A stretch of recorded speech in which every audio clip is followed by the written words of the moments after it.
Udah tahu belum? Dalam film Coraline, medali yang dikenakan Mr. Bobinsky adalah medali likuiditas, yang dianugerahkan kepada orang-orang atas jasanya di bencana nuklir Chernobyl. I am the amazing Bobinsky. Dan kalau kalian lihat, ketika Other Mother memecahkan telur, di kuning telurnya ada Jack Skellington dari film The Nightmare Before Christmas. Di mana Henry Selick menyutradarai kedua film ini.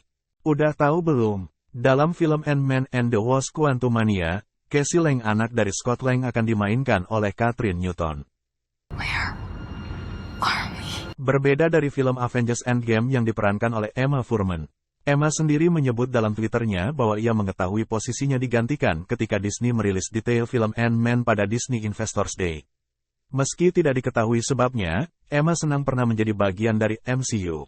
Udah tahu belum? Dalam film Iron Man, ketika Obadiah mengambil reaktor milik Tony Stark, ia mengatakan, This is your ninth symphony. dalam sejarah dunia musik klasik, dipercaya ada kutukan simfoni ke-9, di mana setelah seorang komposer menulis simfoni ke-9, mereka akan meninggal, seperti yang terjadi pada Beethoven.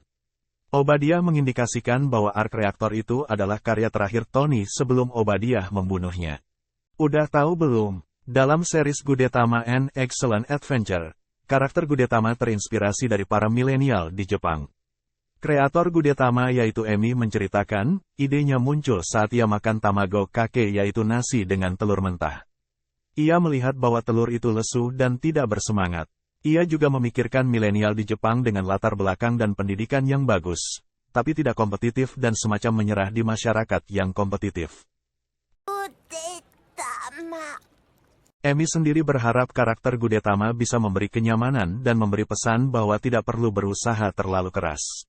Udah tahu belum? Sutradara film serial Avatar James Cameron membocorkan sedikit tentang film ketiga Avatar, di mana putra Jack Sully yaitu Loak akan menjadi narator menggantikan Jack Sully. Well, I guess I better go. Di Avatar 3, kita akan melihat dari sudut pandang Loak.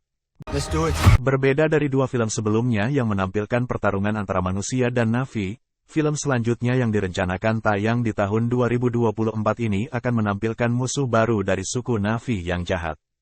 Proses syuting Avatar 3 sendiri sudah selesai dilakukan bersamaan Avatar 2 dan sebagian Avatar 4, dengan durasi sebelum diedit mencapai 9 jam.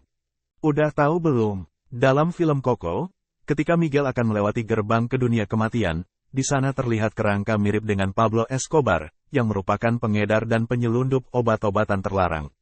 Ia terlihat menyerahkan barang yang kemungkinan ilegal secara sembunyi-sembunyi. Kemudian ketika Miguel dan Hector berkeliaran, mereka melewati poster keluarga The Incredibles yang juga terlihat sebagai kerangka.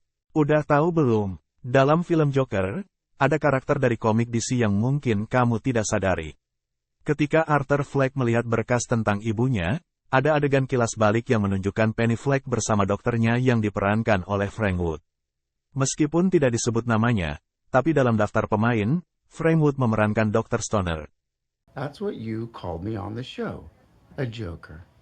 Dalam komiknya, Dr. Stoner atau lengkapnya Benjamin Stoner adalah psikiater di Arkham sekaligus kriminal yang kemudian menjadi anti-Fate. Ini bisa menjadi petunjuk bahwa ada kesalahan dalam penanganan kesehatan mental Penny Fleck.